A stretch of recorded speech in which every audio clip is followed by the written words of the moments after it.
Warning,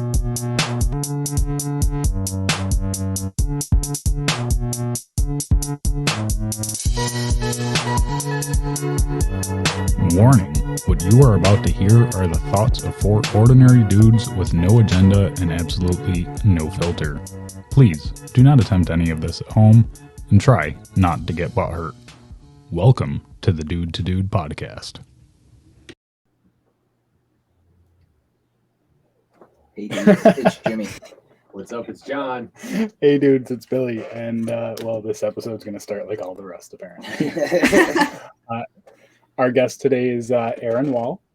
Erin and I, we got connected through a Facebook group, and she wanted to come on and talk about mental health, both men and women's mental health.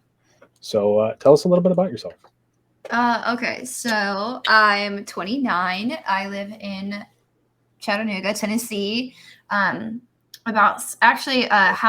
6 years ago, I did acid, and that fucked my brain up, and I went into the mental hospital for about 3 months and figured out that I was bipolar, went into psychosis, lost my goddamn mind, and I've basically fully recovered since then. But it's been a long road to recovery. From an acid trip? Yeah, from an acid trip. Mm-hmm.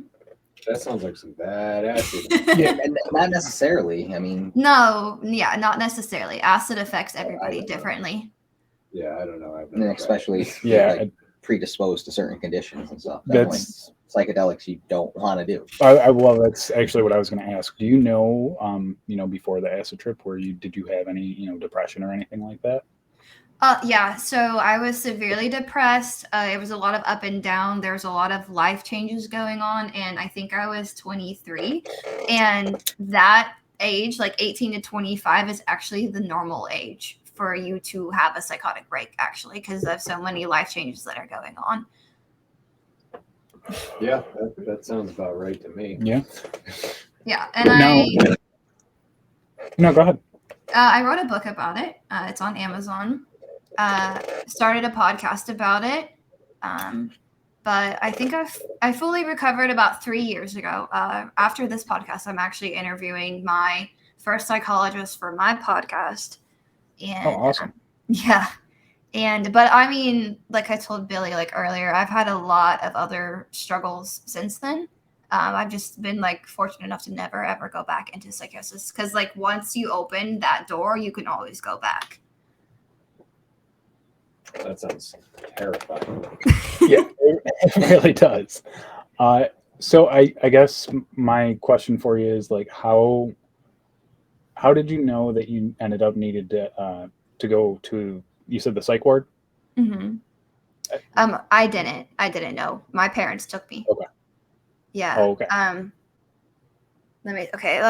The night my mom took me, we were at a restaurant on the pier. I lived in San Diego at the time. So we were at a restaurant on a pier, and it shook back and forth like the floorboard. So I was sitting on a chair, and it was rocking back and forth. But in my mind, I was sitting on top of a pile of dead zombies. That zombies were climbing up, trying to eat me. Oh. So no, thank you. Yeah. Yeah. So when you're in psychosis, it's like a disconnection from reality. So you're in your own little world in your mind, and whatever you experience, you cannot tell yourself that it is not real. You cannot snap out of it. Well, yeah, I mean that makes a lot of sense. Wow. It's your perceived reality. Yeah, literally. So how I perceive it, or how I try to explain it, because honestly, nobody can really understand unless you've been in it. Bless you. Thank you. It's kind of like you're playing a video game, kind of maybe like VR, but you're not in control of what's happening to you. And it's the scariest things that your mind can think of that you're going to experience. That's some wild shit. Okay. Yeah. So in this experience where you're, you think that zombies are crawling up onto you, do you voice this opinion to your parents? Do you how does that play out? I forgot what I said. I think, okay, so at the time my boyfriend was with me, the boyfriend I had at the time, and he was sitting across from me, like telling me a story. So he was trying to calm me down. So when I was in psychosis, I was going like in and out. So like my parents at first didn't know that I was in psychosis because there were times that I was there and there were times that I was just in my mind. So like I couldn't tell them what was going on in my head, like what I was seeing, what I was hearing, what I was feeling. But Okay. yeah, I don't know. No, But- you're cool.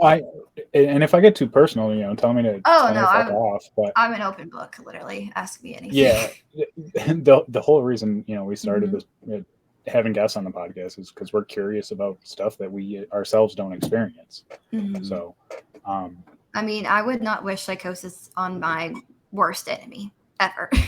yeah, no, that doesn't sound pleasant at all. It's like Now, a living nightmare. What did the psych ward do for you?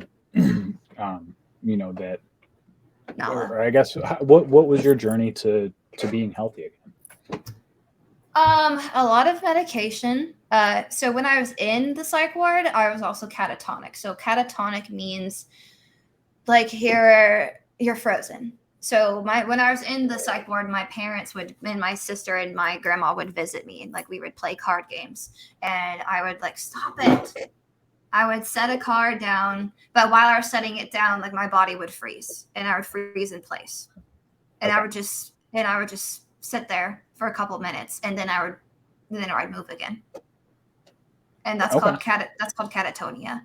So they gave me medication to fix the catatonia and get me out of psychosis, basically, to get my brain back to normal.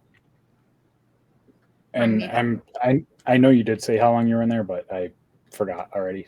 How long were you in the psych ward? So for the first time, it was about 6 weeks. Then I actually got out. Then they lowered my medication. I spiraled back into psychosis. I went back for about 3 weeks. When I was there, I told my mother I didn't want to be in the hospital on Halloween. And like that was like a goal of mine. And I actually got out of the hospital for the last time on October 31st, Halloween of 2017. So Awesome. Good for you. each Halloween is like a yay, I haven't been in the hospital for this many years. Oh, that's cool. Now you celebrate your health. Mhm. That's amazing. Yeah. Now I'm sure, just because you haven't been in the psych ward since 2017, do you still battle with that? Do you still struggle with any part of that? Not well, actually, the psychosis, no. I've never been close to being in psychosis again. But shortly after, no, not shortly. So okay, I met my ex-husband, in 2019. I'm pretty sure, 2019. And we moved to Tennessee in 2020, and it was a shit show because when I was in California, my ex-husband actually was abusive as fuck, physically and mentally. And when we moved here, we went through like a bunch of shit. Like, we moved here, we had to sell our house, but the HOA in California like fucked us over, so we lost a shit ton of money, and it was just really stressful because I was the only one working and he wasn't working because he was a piece of shit. So I was in and out of derealization. So derealization, in my opinion, is like a before psychosis step. It's like you lose connection from reality, but you can pull yourself back. So it's kind of like a fuzzy dream. And like you're not fully aware, but you're aware enough to bring yourself back if you can calm yourself down and come back to reality. Okay. Now, correct me if I'm wrong, or maybe you don't know. Is that part of bipolar as well? No. Like, okay. So I am bipolar. I actually found out that I was bipolar when I got out of psychosis. They were like, yeah, you're just bipolar. At first it was like bipolar with schizophrenic symptoms or bipolar with psychotic features, blah blah blah blah blah. But at the end, diagnosis was just bipolar 1. So Okay. That's wild. I didn't when we first got in contact, I didn't realize you had gone through all this. That's a wild journey, man. So your book is about this journey then? yeah, so the book ends in it ends last year, the end of last year. It basically ends with saying my husband and I decided to end things because we were growing apart or whatever, which is not the fucking truth. So Okay. Well, okay. Now I'm definitely curious. If you put it in your book, why'd you put that in your book instead of talking like we are now? Because I'm saving that for my next book. Okay. All right. It's getting the nitty gritty. I like it. All right. Yeah. So my ex-husband, before we moved here, he was, I don't even know how to explain how he was. Like he was okay for the first couple months of our marriage, and then his grandfather died, and he just kind of turned into a psycho. He was all about playing video games, which I get it. You have your own shit, but to ignore your wife literally to play video games all of the time and not ever want to hang out with me, like that's not normal. And then didn't work. What? Play video games literally, and then it didn't work. He was playing video games literally all day. Literally. Well, no, when he got home from work, he would come home and play video games. That was when he was in the Marine Corps. When we moved here, he didn't work all day. He said, "Oh, I'm looking for jobs, blah, blah, blah." He wasn't looking for jobs. He was just playing video games. And I actually worked a full-time job. I wrote my book. I finished my MBA, and I did extra travel work so I could pay all of our fucking bills by myself. Get it, girl. Damn. Wow. That's a lot. That's a hell of a lot. Especially, going through everything that you've gone through. That's a big deal, man. Be proud of yourself. I am, yeah. Good. Yeah, and then when I left him, I was lost. I was very, very lost because I was trauma bonded to him because of how horrible of a person that he was. But I actually met this guy, like I told you all before we started, this guy that had similar qualities to my ex-husband. And so, my ex-husband was very narcissistic, very abusive, physically, mentally, whatever. He would block me. Literally, he would block my phone number when I would text him. While you guys were together, married? When we were married, yeah. He would sit beside me on our bed, and I would piss him off. So he would say, "I'm fucking blocking you." He would make sure that I knew that he blocked me. That's manipulative as shit, man. Right. He sounds like a fucking asshole. Yeah, he was psychotic. And my family doesn't know this, but I'm sure actually there's a lot that I'm going to talk about that my family doesn't know. But I'm sending each one of them a personal link. On the night of my sister's wedding, my husband, he was an okay person, but when he drank, he was an asshole.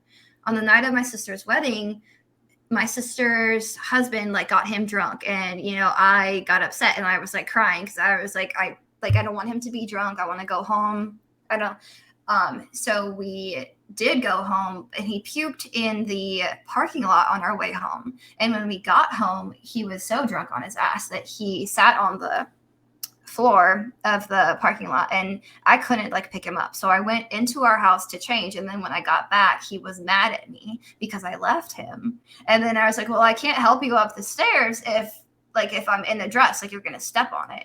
So then I did get him up, and he was walking. He was like, I don't need your fucking help. And then he threw a water bottle at me while I was walking in front of him. Wow. That's a lot. And I'm going to be honest with you. I'm no longer an alcoholic. I was an alcoholic. But that was me when I drank. I was bad. I was a terrible person. Alcohol brings out a real bad part in some people, and that's why I just don't drink like that. Last time, I drank on the podcast for our 1-year anniversary. That was fun. Yeah, that was a good time. Yeah, I drank a bottle of wine. Fancy. Yeah. Well, I'm glad. Like it takes a lot. It takes a lot to like stop doing something that you're so used to doing like that. So Yeah, and then so did he have a problem drinking on the regular? Especially, I know a lot of people that are ex-military do have drinking problems. Not calling anyone out or anything. I'm just saying. I mean, when we were together, I didn't let him drink like ever. Nala, don't fucking bite that, because of he was an asshole when Okay. he was drunk. So like I didn't let him. Yeah, you don't want that to be a part of your life. I get that. No. But Nala is like straight obsessed with you. yeah, she's literally my best friend. Nala.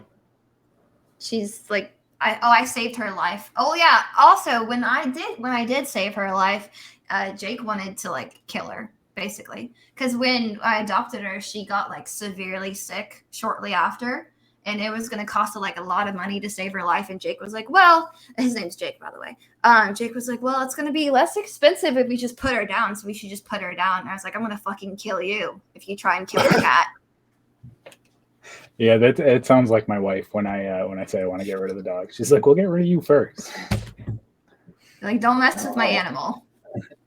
Your dog might get rid of himself first. Well, that's actually why we were running so late. My dog decided to hop the fence right before we got on the podcast. Yeah, so I had to go chase him down. Did you get your dog back? Oh yeah, he came back. He's just an idiot. No, they're just assholes. They like to run. They know better. They just, They love to they run. gotta try. Yeah. All right, so talk to me about what it was like writing a book, like especially because you were going through school, you were working a full-time job, you were supporting somebody else. Like, what was that like for you? I mean, actually doing it wasn't hard. I'm like very goal-oriented person.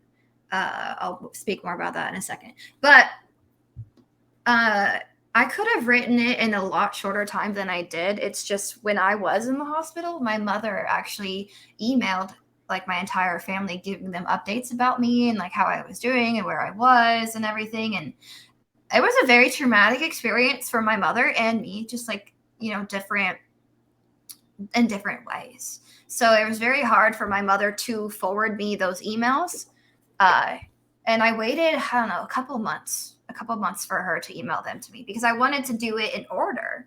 So I got to the point where I needed the emails and then I had to stop for a little bit. She never ended up sending me the emails, which I understand, like it was hard for her. But my grandma did. So my grandma had them and she printed them for me because she didn't know how to forward them for some reason. She printed them and she mailed them to me. Gotta love grandmas. Mine would probably do the same thing. Don't worry. Yeah. So okay, we got the print. Fuck it, we're gonna mail it. So now, I haven't had a chance to read your book. I actually, what is the name of your book? I don't think you've even plugged yourself yet. Plug away, man. It's called Finding Success After Failure: How Psychosis Made Me and Did Not Break Me. Awesome. Okay, so what did the emails? How did they partake in the book? I guess. So the book is it's sorry, like my brain is like fucked, so I can't always say things correctly. It's timeline wise, so it goes by months or years. So it's like chronological. Yes, that's the word. The book is chronological. So I put my mother's emails in, so it's like my mom's perspective, like how she saw the situation, and then how I saw the situation. So, oh wow, that's actually very interesting. I wouldn't have thought about doing that. Yeah, I didn't think about it at first either, but my editor was like, "You should do it more like this," and I was like, "Okay, well, I like that idea, but what if I do it like this?" And then it made way more sense. Oh, cool. See, I'm like I said earlier, I'm real big about trying to figure out like what makes people tick. So seeing it from two different perspectives like that, yeah, that's really interesting. That's cool. It's a unique writing style, yeah. Now, you have an editor? Do you have a whole team? No, it's just me. Like I write, and then I have an editor. But like she's not like on a team. If I wrote another book, which I am in the process of writing another book, which I can actually finish it now if I wanted to. I can just text her and be like, hey, her name's Genevieve. Can you edit this book for me? Awesome. Mm-hmm. Very cool. So, like, I'm turning my book into a series, a 3-part series. The first one is called Finding Success After Failure, blah, blah, blah, blah. The second one is called Finding Myself, because I feel like I lost a lot of myself in my relationships and I didn't really figure out who I was. And like about 4 days ago, I hung out with my best friend, and he kind of said something that made me kind of have an epiphany. It's like, oh, that's who I am. Because like I said earlier, I was dealing with an asshole, like a psycho. Like, he was very similar to my husband, my ex-husband. Like, he only heard what he wanted to hear. If I said something he didn't like, he was very, very offensive, very abusive, very annoying. He blocked me. Actually, I said something he didn't like, and then he didn't speak to me for 5 days, which was childish as fuck. And then I said something he didn't like again, and then he blocked me for a week. And I was like, wait, why are you blocking me for no reason? Like, this is what my ex-husband used to do to me. So then my best friend the other day, I asked him randomly, I was like, why do I like being dominated so much when I'm having sex? And he was like, because you have a very dominating personality. And then something clicked in me, and I was like, wait, that's why these guys are being assholes to me, because they think that they can control me or tell me what to do or walk all over me, because they think that I'm weak. In my opinion, only weak men cannot handle a strong woman. Strong woman. Yeah, no, I agree with that. I'll just put it out there. My wife will whoop my ass any day of the week. Yeah. So the boyfriend that I had when I was in psychosis and for a couple of years before, he was a Marine, and I scared the living shit out of him. Like, literally, he was afraid of me. And I was like, wait, that's who I was back in the day. I worked out. I wasn't afraid of anything. I was training for the Navy, to get into the Navy, to be an officer. I didn't really have any fear. I was deadlifting like 165. I was strong as hell. I was going to the gym, blah, blah, blah, blah. And I was like, wait, that's who the fuck I am. That's who I need to remember. Like, I'm not afraid of anything. A guy can't tell me what to do. A guy can't scare me. Like, I'm not going to let a man ever make me feel again like how Joel made me feel. And that was the asshole. So I need to stay away from men that's names begin with J, apparently. Jeremy? I'm happily taken. Same. So, 10 years this October. I don't want to hear it. I find that exercise is one of the greatest things for my mental health. I say it very often on the podcast. John, I know you work a very labor-intensive job. I work a lot. Yeah, I but a couple things up and I put them down. Couple push-ups wouldn't hurt you. Jimmy, all the push-ups wouldn't hurt you. Yeah, whatever. Just saying, man. All right, well, you need to do some squats then. I know. I know. Can't help it, dude. I just can't help it. My body's not built to have ass. I'm riding lifting squats. 300-pound Squats. windows. Okay, so I have a question for y'all. Yeah, go ahead. Each one of you.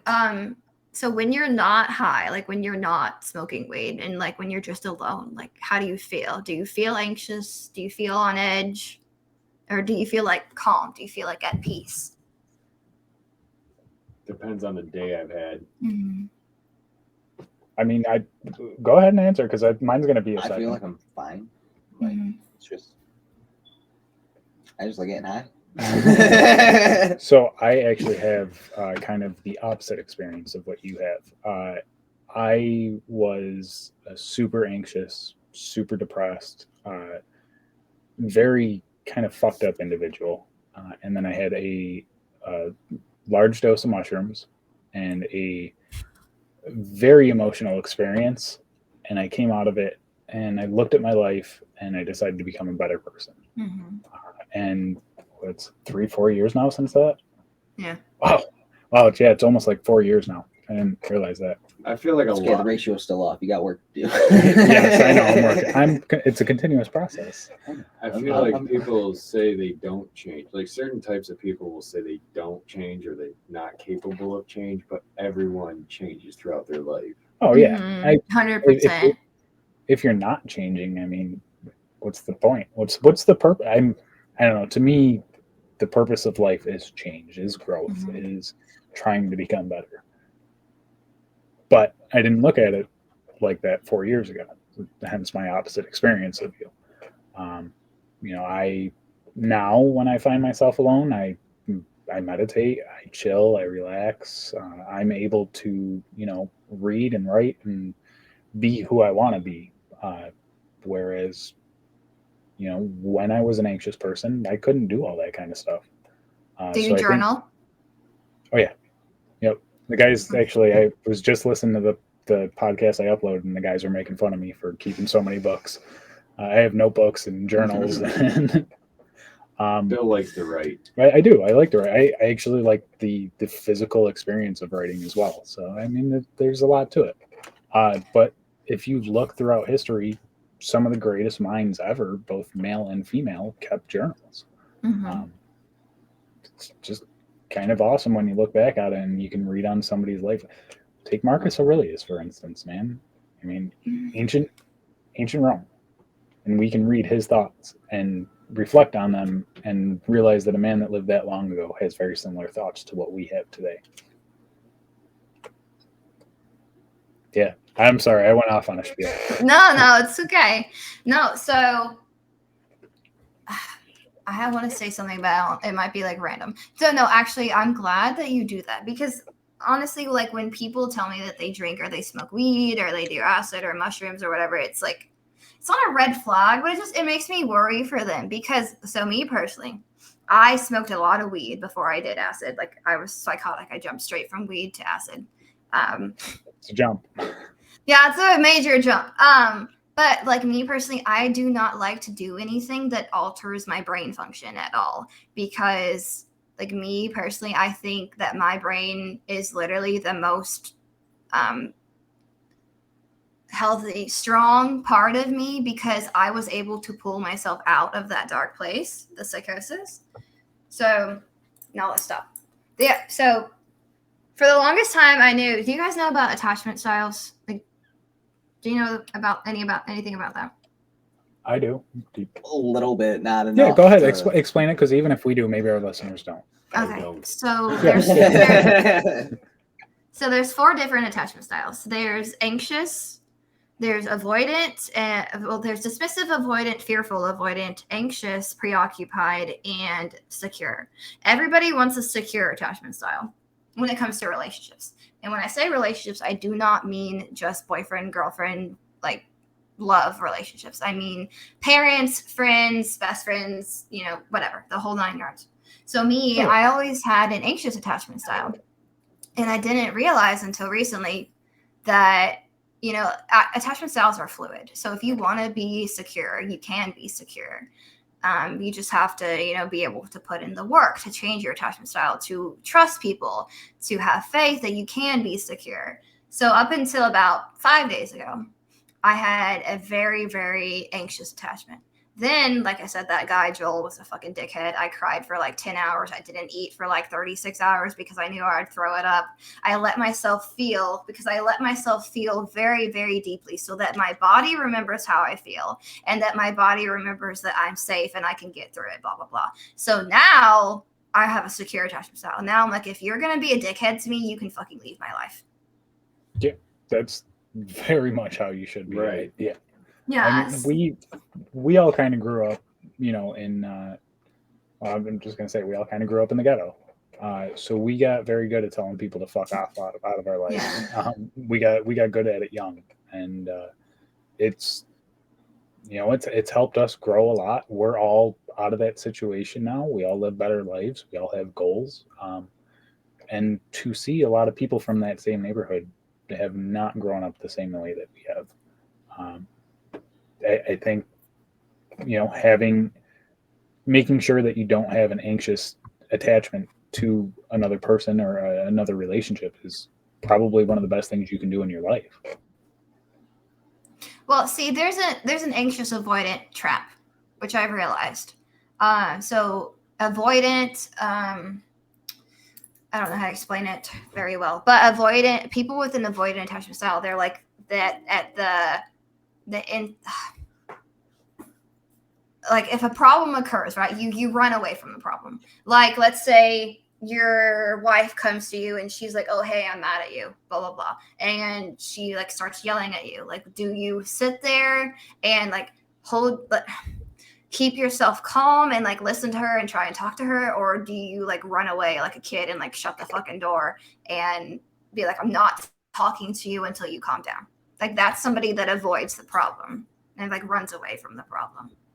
Yeah.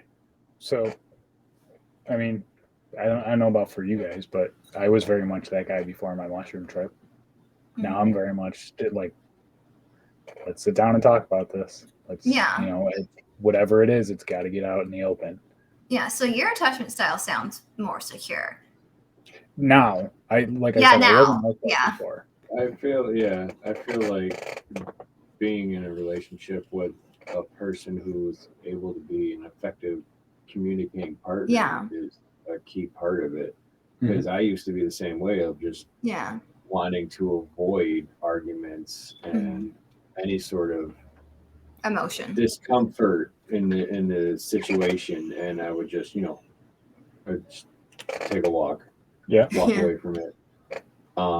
But over the past few years, being in a relationship that someone actually listens to me, and vice versa, I listen to her, it really helps.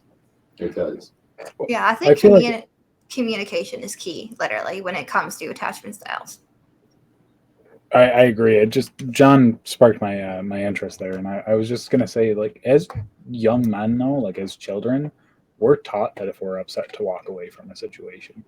Yeah, I know. I was gonna say that too. Like I don't know how old y'all are. I'm 29. The generation of men that I experience, and I'm not putting y'all in a bubble, just so you know. Like every guy. No, but the generation that we have, however the hell y'all were raised, like don't feel, don't cry, blah blah blah. Boys don't cry. Like, no, you are raising men that do not know how to handle their emotions. So you're raising guys that, instead of facing the problem, they run away from it, or worse, like they're like my ex-husband and they get so overwhelmed with their emotions that they take it out on you and like abuse women because they can't handle their emotions, let alone another person's emotions.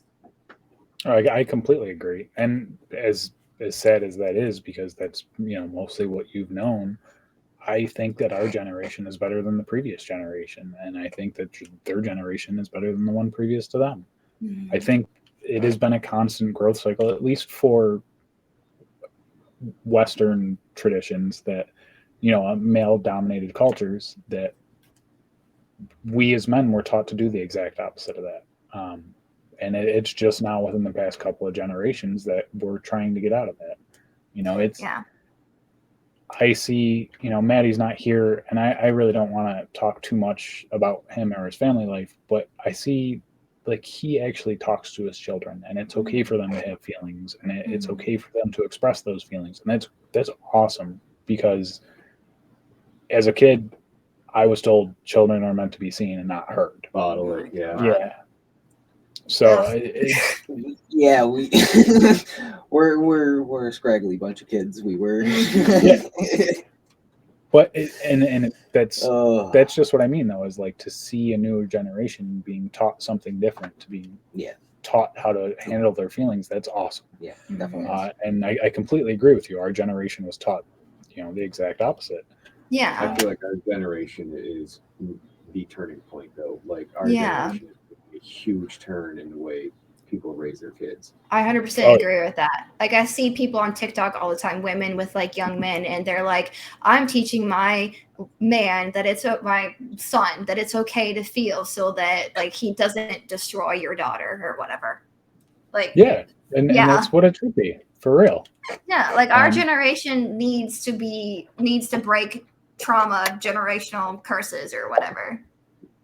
Well, like, I mean, so the guys will tell you, back when I was, in my early 20s, late teens, I was a bit of a hoe, and I broke a lot of women's hearts. I feel terrible about it. I was a hoe earlier too when I was young. It's okay.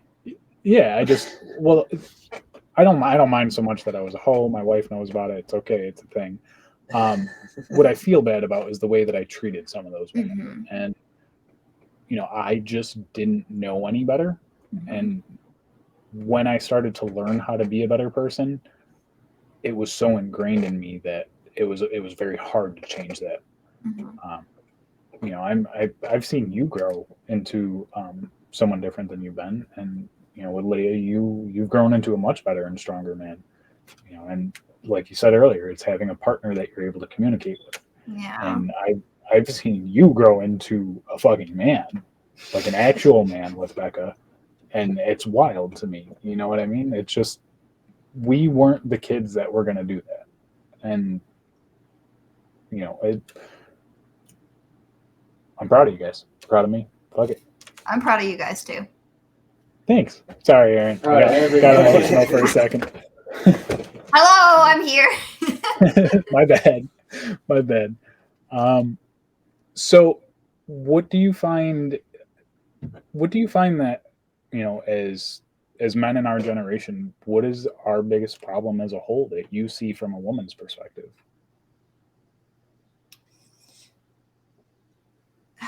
Not being able to handle your emotions, like literally. Yeah. So okay. So I wish I could sit here and say that I hate my husband, and I could, but I don't, because my husband was severely depressed. He was going through a lot when he was being abusive, when he was being psychotic. But the thing is that because he was never taught how to handle that, I wasn't there for him because I couldn't be there for him. Does that make sense a lot? I'm surprised I haven't said that once. But I was paying the bills. I was working. I was, traveling. You had a lot going on. I had a lot going on. Full, yeah. So I couldn't be there for him. And, I loved him. I did. And I felt for him. I felt for him. I didn't fall for him. But I felt for him because I knew that he was fighting his own issues, but I couldn't be there for him in any way because I had a lot of other shit that I was dealing with. Like, we would have lost our house. We'd have lost our dogs. We would have lost a shit ton more than we lost if I hadn't worked. And he did work. He did. But, because he was so depressed, because he was going through so much and he was avoiding what the fuck he was going through, he lost jobs.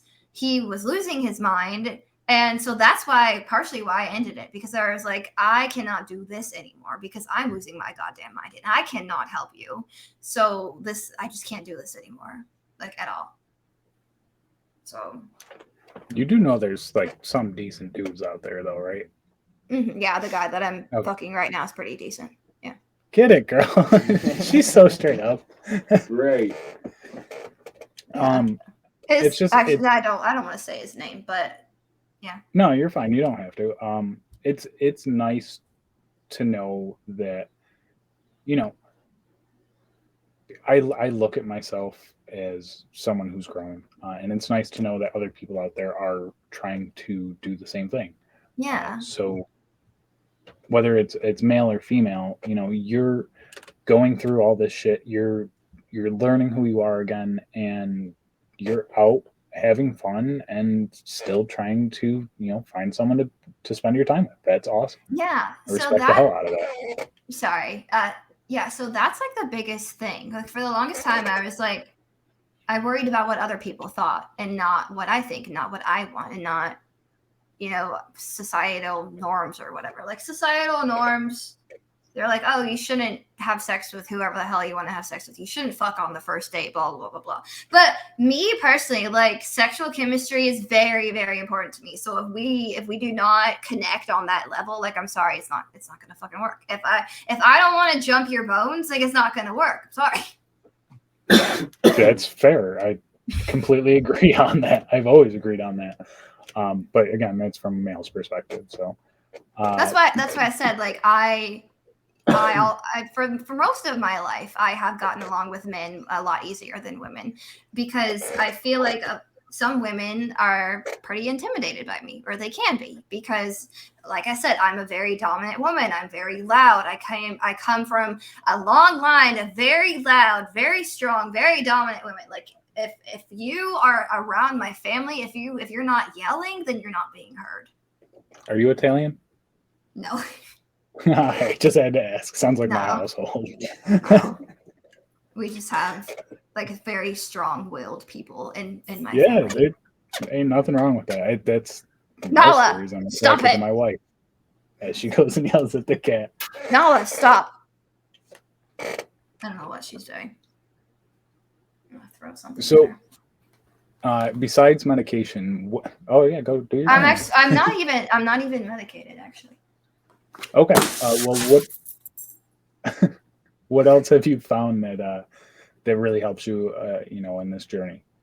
So, okay, that's a lie. I am medicated, but it's only when I need it. So I'm on hydroxyzine. So hydroxyzine is like it's a medication for anxiety, for like as needed anxiety. Cause like I know, like I am so connected with my body, like my mind and my body, that I know when I'm anxious. I know when an anxiety attack is going to come on, and I can take my hydroxyzine and I know it'll kick in half an hour and I'll be fine. And my body will know, like, hey, you're safe, you're okay. But like what really, really helped me. So like I said, after this, I have another meeting with my psychologist, like my very first one after I got out of the hospital. And she was very, very big on CBT. And CBT is cognitive behavioral therapy. It's like retraining your brain, retraining how you think.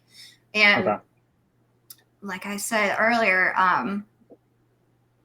like 5 days ago, I was anxious, literally. Anxious of anxious attachment. And then when I saw my best friend Chris on Saturday, we went to the fair, and like I told you, he told me that I have a very dominant personality. And then I was like, oh yeah. And then I'm very goal oriented. So I told myself I want to be secure. And then the next day I was like, okay, like I don't give a fuck who you are. If you come into my life, if I feel dysregulated at any point, and I'll explain what dysregulated is in a second. But if I feel dysregulated at any point, if I'm around you, if you're speaking to me, then like you're going to be out of my life. So when I was dating Joel, which was the other asshole that was very similar to my husband, he freaked the fuck out on me one night, and he made me puke 3 times in a row because of how he was speaking to me. Because I didn't do anything to the man. I invited him to a party because he told me he wanted to meet new people and meet new friends and blah, blah, blah, and like have new friends. So I invited him to a party, and he got mad at me because like a week before the party, I told him, oh yeah, there's going to be 20 people there. And he was like, I didn't know there's going to be that many people. That makes me very anxious, blah, blah, blah. And I was like, oh, I'm sorry. I'm sure you'll be fine, because I was surely here to be fine. Like, these people are very easy to get along with, very open, very outgoing, very welcoming. And he got mad at me because I told him, I'm sure you'll be fine. And he freaked the fuck out of me because I told him, I'm sure you'll be fine. Like, I said, I'm sorry. I'm sure you'll be fine. And since he thought that I told him, I'm sure you'll be fine, he got mad about that. And then the next day, he was mad at me. Like, I can know, I can pick up on energies. Like, I know if you're mad at me or not. And I was like, what's going on? Like, why are you okay? He said, I'm fine. And I was like, okay. And he told me, we'll talk about it later. And then he spent the entire day being cold to me, like just liking my messages, not responding with short answers. And then that evening he was like, I'm not coming over because I made us dinner. I bought him like ice cream because I know he likes ice cream, and I made us like a special dinner, like a dinner that I wouldn't usually fucking eat, but I'm too fucking nice of a person. And then he ended up saying, oh yeah, I'm not coming over, I don't feel well, I'm gonna go home. And I said, okay, like, are you mad at me? Because he told me to ask him instead of making assumptions. So I asked him if he was mad, and he said he wasn't mad at me. So then he spent the entire day being mad at me. Then he freaked out on me, and I called him because usually we talk about things. And then he went off on me through a text message, and I was like, I don't understand what I did wrong. Literally, I just told you that you would be okay at a party. And then he made me puke 3 times because like he was freaking out on me for no goddamn reason. So then the next day I got mad at him, and I called him a fucking hypocrite because I was like, you told me to ask you if you were mad or ask you whatever, and that you would tell me and that we would talk, blah, blah, blah. but you didn't. You spent the entire day mad at me, like steaming or whatever, stewing in your fucking anger. And then he didn't like that I called him out and called him a fucking hypocrite. So then he blocked me after that for a fucking week. And then I reached out to him like an idiot. And then like we started things again. And then before that, he had not spoken to me for like 5 days. And then like a week later, he said, "Oh, I'm dating another girl." And then that day he made me cry for like 10 fucking hours. Actually, so we had plans to hang out on Monday, Labor Day, or if it was Labor Day, I don't fucking know. But he saw the other girl Sunday and he spent the night with her. And then he told me he would hang out with me on Monday night. And then Monday night rolls around. It's like 7:30. And he says, "Oh, I'm sorry. Like I've been alone for like hours, but I've been enjoying my time alone." And that's okay. Like you said we would fucking hang out tonight. So like, why did you just reach out to me now? And then I was like, okay, well, I know that your next free day is Wednesday. So can we hang out Wednesday? And he was like, well, I'm seeing my friend on Wednesday. And I knew when he said friend, he meant the other fucking girl. So I threw up again. And then he was like, oh, I'll see you Saturday. And then Thursday rolls around because he saw that stupid fucking girl Wednesday. And then he calls me and says, oh, hey, I'm sorry. Like me and this other girl are going to try and be in a serious relationship. And I'm going to like, we can't do anything anymore. So then he made me cry for like 10 fucking hours because I was like, you told me that you liked me, blah, blah, blah, blah, blah. And then I didn't eat, like I said, didn't eat for 36 hours. The next morning I cried for like 4 hours again. Like I said, I let myself feel like very, very deeply. So I remember. So I remember that I'm okay. I'm safe, blah, blah, blah. So my body knows that I'm safe. Yeah. And then that was the end of that. He blocked me again, actually. But yeah, he was a psycho person. And like I said, he had very, very similar ways of interacting with me that my ex-husband did. And I was like, wait, like, then I hung out with my best friend and I was like, wait, like, why am I letting this fuckboy like affect me like this? Like, there's no point. I'm never going to let another person affect me like this again, because that's how my ex-husband was. So then I like, come Saturday, Sunday, now I'm like secure as hell. I'm like, no, nobody gets to treat me like this ever again. Good. I mean, I said it earlier. Everyone deserves to feel that way in any part of the relationship. Sorry, I know that was a lot. You're good. Yeah, I'm just like taking it all in. If you have questions, I can repeat. No, I think, yeah, we're all just kind of taking it in. It was a lot. Yeah. So, all right, a couple of things. One, I'm going to say the whole like blocking you and the way he was talking to you, that is something I would expect out of a female. I don't know about you guys. Right. Just being honest. I can agree with that. That's not how I would handle the situation. That's not how I would have handled it 4 years ago. Regardless if it's male or female, it's highly immature. Yeah. Yeah, 100%. The whole blocking thing. You said you're 29? Yeah, I'm 29. He's 31. Joel was 31. So, I mean, I'm 32. John's 86. How old are you now? 35. Yeah. Are you? Okay, you're not. So actually, quick sidebar. Like when I was going through all this, like one of my new best friends, like I was talking to her about it, and we would make fun of him a little bit. I was like, this is like drama. Like he is the drama. And I'm like, I'm 29 years old. I don't need high school shit drama. Like this is literally dramatic as fuck for no goddamn reason. Yeah, it's very dramatic as fuck for no reason. I would agree completely. Yeah. So you said you're going to be talking to your psychologist after this? Yeah. So the very first one. So when I got out of the hospital on Halloween of 2017, I went to a very, very specialized recovery program. It's literally, I think, the literal top recovery program in the country for young adults with psychosis. So when I was first in psychosis, my mom, I think she took me to like a therapist, and The therapist told her right away that I was in psychosis, but that idiotic therapist was like, there's nothing I can do for her. She will have to be on medication her entire life, blah, blah, blah, blah, blah. Therapy won't work.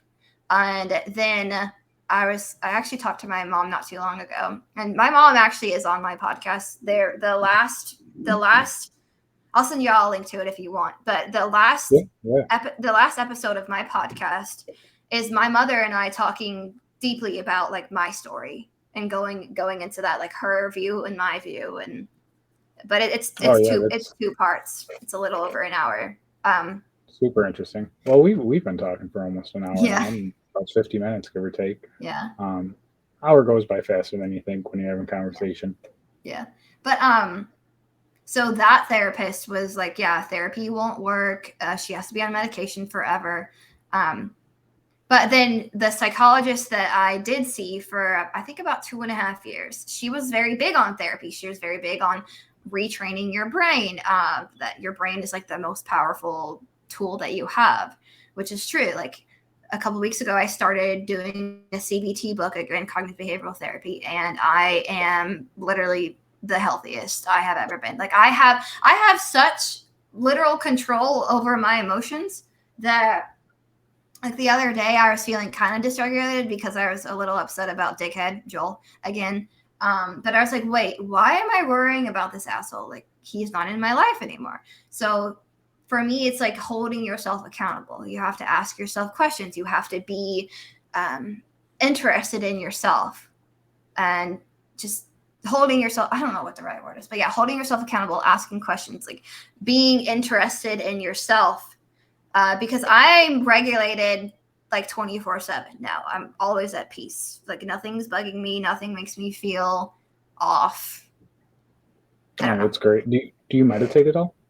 I do. I actually but I downloaded this app called Balance, and it's been a game changer. It's on Amazon, it's on Apple and Android. The people that created it, they want everybody to have like access to it. So right now it's free for a year, and you can donate. You can pay like $0 to $30, I think, to get up to a year for free. Because the creators of it just want everybody to have access to things that will help them with their mental health. So I actually, how you and I, Billy, handle ourselves, it's kind of very similar. I journal, I color, I meditate, I practice mindfulness, just a bunch of other crap. Yeah, no, I find it super helpful. The guys that were laughing at me the other day, I was showing them my morning routine. I play, uplifting meditation, like confirmation. Positive affirmation. Yeah. But you know what, man? I feel good every morning, man. I drive into work. I got a smile on my face. I go in, I do my thing, and I'm happy throughout the day. So that's my thing too. I'm like, I'm going to use Joel as an example a lot because fuck him. Like, I don't care. So when I was dating him, he listened to this guy named David Goggins or something, this ex Navy SEAL. And I was like, why the hell are you listening to somebody that's trained to fucking kill someone to try and handle your problems? Like, that doesn't make any goddamn sense. When I go to the gym, so I went to the gym, I think yesterday or the day before yesterday. When I go to the gym, I don't fucking listen to anything specific. I listen to whatever makes me the happiest. Like whatever song. It could be the slowest song on the planet. Like Owl City, Fireflies. Like literally, I could listen to that song at the gym because it brings me happiness. And I can literally sit there and just focus on like whatever I'm listening to and just get my workout done. So the other day, like I'm super sore right now, but the other day before that, I had only been leg pressing, I think like maybe 90.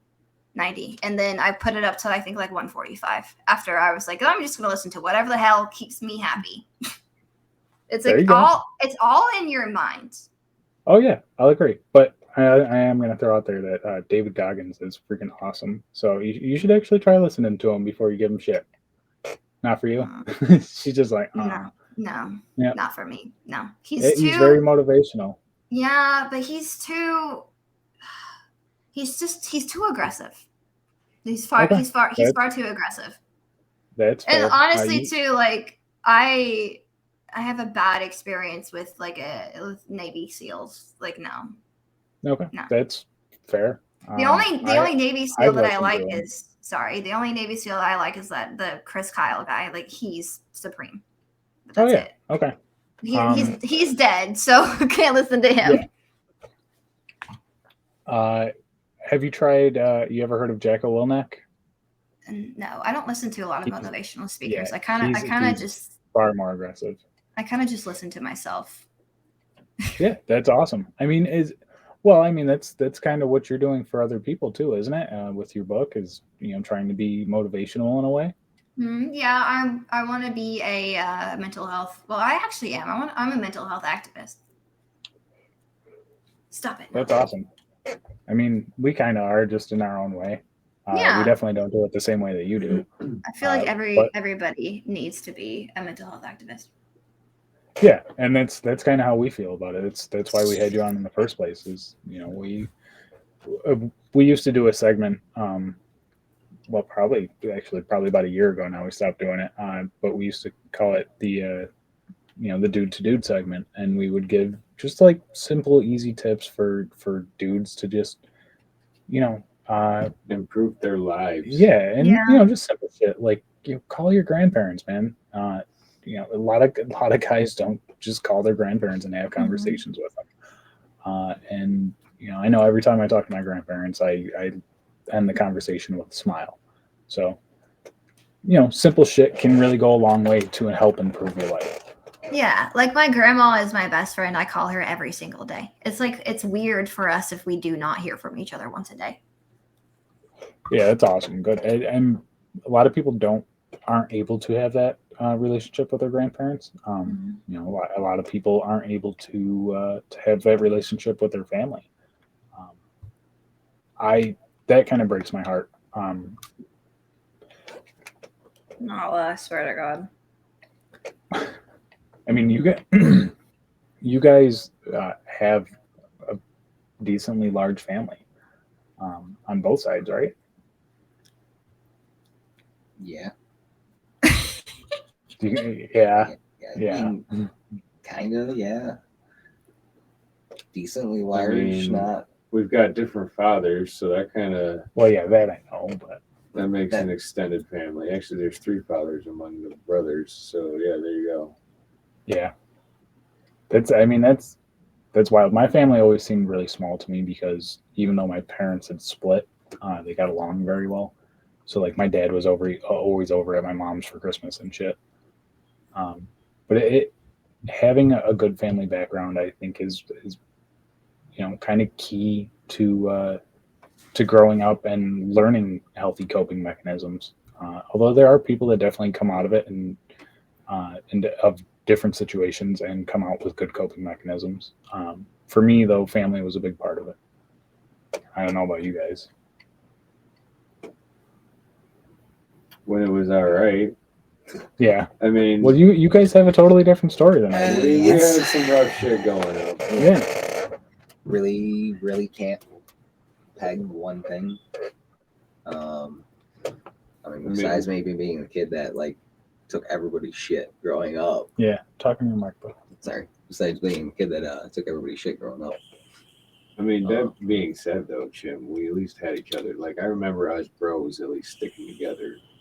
But you guys gave me a lot of shit growing up, too. But you were the youngest, so, I mean, that's... Yeah, you were the youngest. I wasn't giving you as much shit. I tried not to give you as much shit. Do you have any siblings, Erin? I have one sister. She's older. Okay. Now, do you guys get along up? We didn't get along growing up. Like, I love my sister more than anything, but we are very, very different people. Okay. I mean, I get it because me and my brother were different. We shared a bond that no one else can. We were siblings. He passed away. Oh, really? I'm so sorry to hear that. Yeah. Thank you. I appreciate it. Yeah, it was 3 years ago now. Wow. Yeah, because it was when I met my wife. Oh. I'll make a long story short. My wife is my brother's best friend's sister. So that's how we ended up meeting, was from that whole situation. So good things can happen from terrible things. Everything happens for a reason. Like everything in life is either a lesson or a blessing, a lesson or a blessing, and it depends on how you handle it. It really does. Agreed 100%. I feel like you should learn something new every day. Mm-hmm. And if you haven't, you're not looking hard enough. Yeah. So if you could give any piece of advice to anyone else going through, a similar situation, either the psychosis or just, a breakup where the guy was being a fucking douchebag, is there any advice that you can give? I mean, that's a lot. Just make sure that you eat. Like it doesn't matter what you eat. Just make sure that you eat. Just remember that how someone treats you is not a direct reflection of you. It's a direct reflection of them. And just always make sure that you have your best interest at heart versus nobody else's, because at the end of the day, it's you and only fucking you. Like you're going to die alone. So you have to be okay with being yourself by yourself. For sure. I definitely agree with that. Right. Well, Erin, I think we're going to wrap it up for the night. Yeah. Anything else you want to throw out? Do you want to plug in your social medias or anything like that? So what I'm most active on is actually Facebook, but my TikTok is finding Erin, finding 3_ Erin. And then my Instagram is same thing, finding 3_ Erin. And, but yeah, I'm most active on Facebook. Awesome. Yeah. So my book, most of our listeners. My book is on Amazon. It's also on barnesandnoble.com, but most people order from Amazon. So you can find my book on Amazon. Like I said, I finally found myself again. So that's my second book that I'll probably be finishing sometime soon. But no, actually, do you guys have any questions for me before we end? I've been kind of asking along the whole way, so I'm going to step back, and I don't know if you guys got anything. I mean, there's a lot of information to process. Nala, for sure. Get the hell out of my face, Nala. Yeah. I mean, kind of the way we work is we just ask along the way. Well, I got it. So you know what the dude to dude segment is. Do you got a dude to dude for any of the guys listening? What do you mean? She's so cute. Yeah. You just got a short little piece of advice that you think that guys could use to make their life a little bit happier. Well, how I end every episode of my podcast is I just say, remember, it's okay to not be okay. And if you're not okay, reach out for help if you need it. Awesome. I love it. That's great. All right, guys, we'll talk to you next time. Bye. See ya. No, let's stop it.